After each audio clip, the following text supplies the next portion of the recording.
But back, listen, the Lord breathed on dust particles.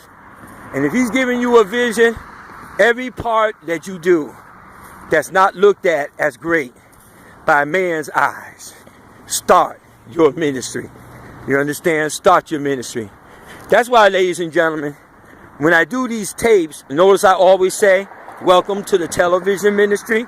See, I'm looking at this Facebook page like CBS, ABC, NBC, BET, TBN. It's a television station. That's what I tell people. And sometimes they look at me like, oh, Charlie's crazy. But I say that for me. You understand? I treat it like this way.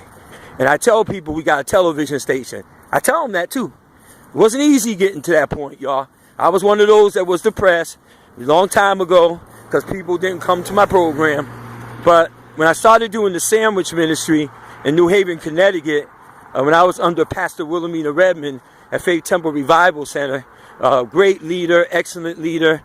See, Pastor Wilhelmina Redmond, who was my first pastor, she was my first pastor.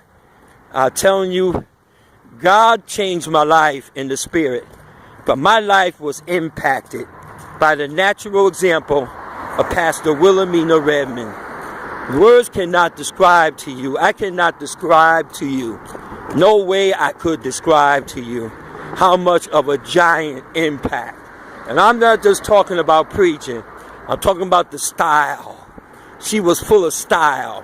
I didn't say she was perfect, and I'm not idolizing anybody. I'm just telling you the integrity. I'm telling you, I love how she showed strength, showed style, didn't take the altar as a joke. I sat at my seat when I listened to her preach. I sat at my corner of my seat.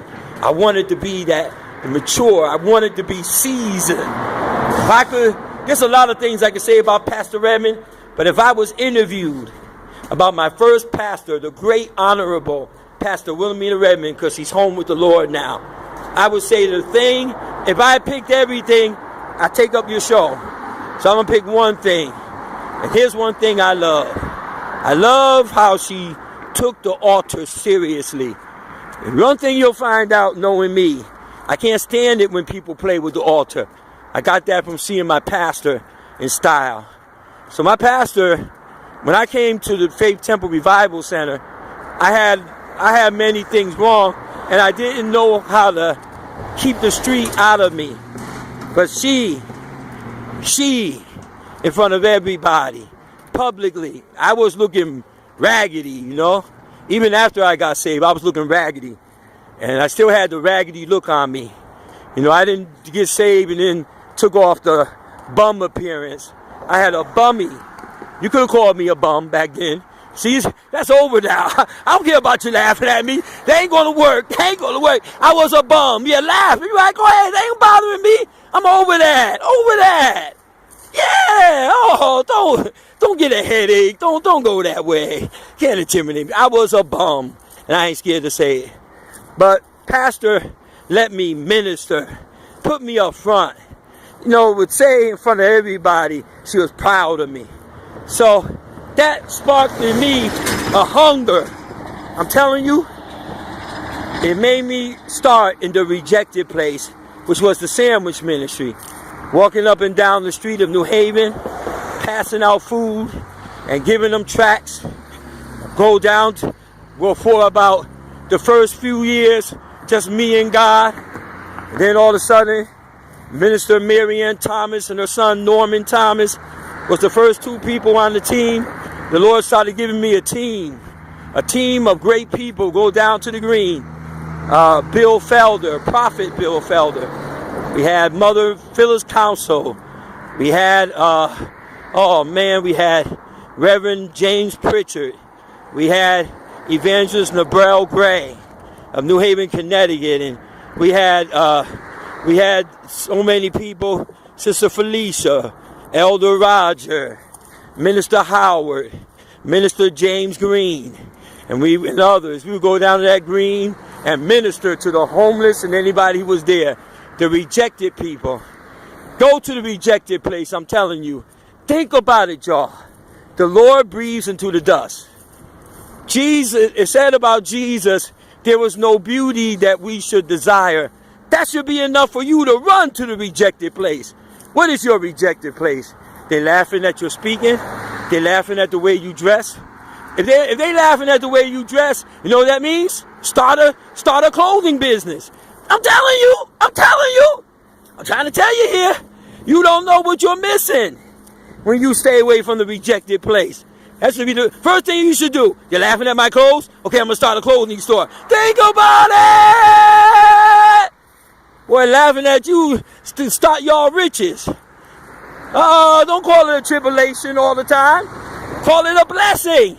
God is waiting for you to do that. I'm telling you, he's waiting. Oh, I'm calling you from the deep. Rejected people. Are you out there? Start your ministry. Oh, I feel Rabbi say Rabo Sheke, Shabari Boshai, Rabbi Sheke, Shabari Boshe, Shabari Baseke. Start your ministry.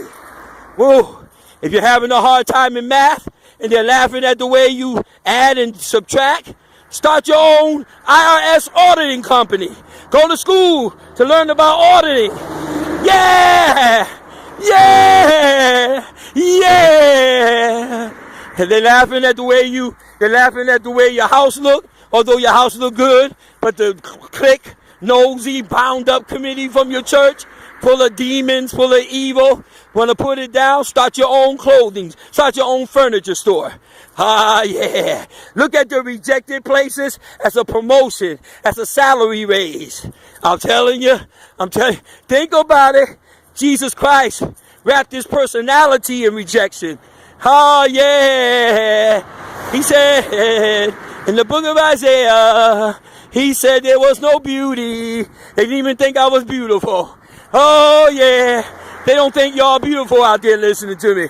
But you got to start your ministry in the rejected place. Start that ministry. Be glad that nobody come. Because when you're glad that nobody come, then God will send everybody.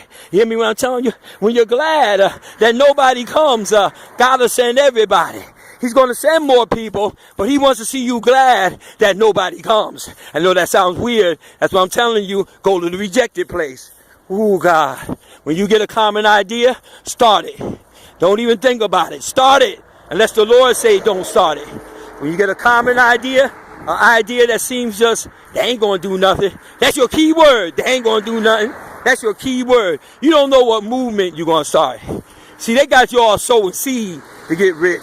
All you got to do is go to the rejected place. Ooh, and oh God, continue to give to your church and everything. I'm not saying don't give.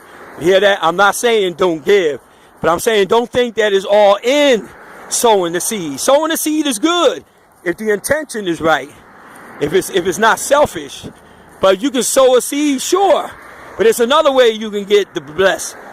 By just going to the rejected place and being active. See, the key is, ladies and gentlemen, the key statement of action that you can do that says to the devil, you didn't win, is that he didn't stop you from moving. You heard that? It's not about who comes. You were active. It doesn't matter who comes or not, as long as you were active. Your statement is against the devil, not against people who don't come. Your statement is that you're a fighter. And when you're a fighter, God will back you up. He invests in fighters. You understand? If you're willing to be a fighter, no matter if 2 people come, you're going to start devotion. No matter if 1 person comes, you're going to grab the mic. And you ain't going to talk about not many people here. I don't know what we're going to do. You're going to do something. You get it? Start in the rejected place.